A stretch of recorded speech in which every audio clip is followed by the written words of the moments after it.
Sådan. Jeg vil gerne vide sådan lidt om nogle af de klimapåvirkninger, eller klimaændringer, hvilke påvirkninger der egentlig har på dyreliv og planteliv i store træk. Ja.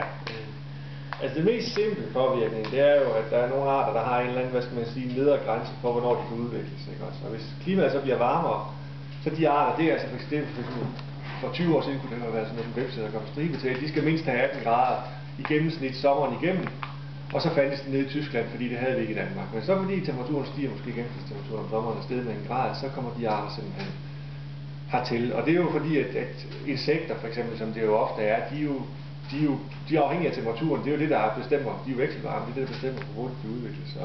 Og hvis ikke at det er så varmt, så kan de ikke nå at komplettere eller færdiggøre en livscyklus i løbet af et år. Og det er jo så det, vi ser, at en masse af de der insekter, der er varmekrævende, de vader simpelthen ind over vores grænser. Men det er jo kun til en vis grad, så bliver det jo straks bare mere komplekst, fordi de arter, vores natur i dag, har det rigtig slemt, ikke også? Og man kan sige, at der er enormt mange varmekrævende arter ude på en god natur, på overdrev og heder osv.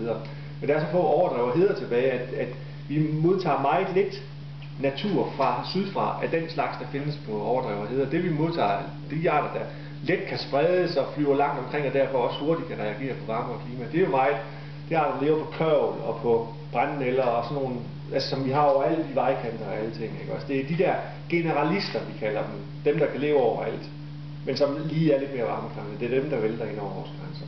Hvad planter angår, ser vi ikke det store, fordi at altså planters forekomst er ofte enormt afhængig af sådan, hvad skal man sige, strukturen i landskabet, altså i det enkelte plantesamfund, og der er i forvejen rigeligt med konkurrence, det vil sige, at der skal virkelig være fordel før, at en grads stigende temperatur, den betyder noget. Men det vi ser, det er for eksempel, at mange træer springer i dag, altså reglen er en grad, det betyder en uge tidligere springer man ud, ikke også? Så det vil sige, at bøgens udspring i dag er for næsten 14 dage tidligere, end den var for 50 år siden. Så der sker altså, på det punkt sker der altså en del. Vi kan jo, altså normalt, i år kan det jo så være, at vi kommer til at se bøgen springe ud på det normale tidspunkt, som var 5. 10. maj i gamle dage, ikke også? Vi har også været vant til at se den springe ud 14. og 15. april. På grund af temperaturen. Og det er simpelthen udelukket. Bøgen er afhængig af temperatur de sidste 3 måneder, 4 måneder op til udspring. Bøgen tager simpelthen nærmest en gennemsnit af det, ikke også? Og der er så, at hvis det så har været en grad varmere i de der 4 måneder, så er det en uge, det rykker sig med udspringstidspunkt. Så det er sådan set, vi ser især insekter og edderkopper og smådyr, de reagerer enormt hurtigt. Vi har vel set alt i alt 50-60 arter indvandrer sydfra i løbet af de sidste 10-15 år. Ikke også? Det er virkelig gået stærkt, og det er ofte meget farvestrålende, fede insekter og sådan noget. Altså, sådan nogle, som man tidligere skulle til Mellem-Europa for at finde, ikke? Som lige pludselig vælter ind over vores grænser.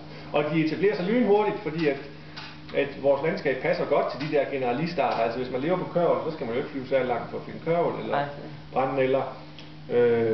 Så altså, og skvalderkål og sådan noget. Så det er altså, der sker virkelig noget.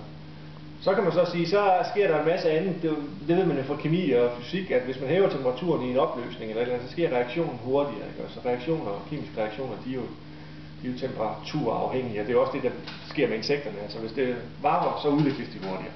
Men der sker også det i jordbunden, at hvis jordbunden for eksempel bliver varmet 1 grad, for eksempel, som man jo, eller 2 grader, som modellerne siger, så der sker omsætningshastigheden i jordbunden altså hurtigere. Det afhænger så også lidt af, hvor meget vand der falder. Fordi hvis det er skide tørt som sommeren, fordi at det bliver varmere og så videre, så er der ikke særlig stor omsætning, vel, fordi så er der ikke nogen kemiske reaktioner, der kan foregå. De foregår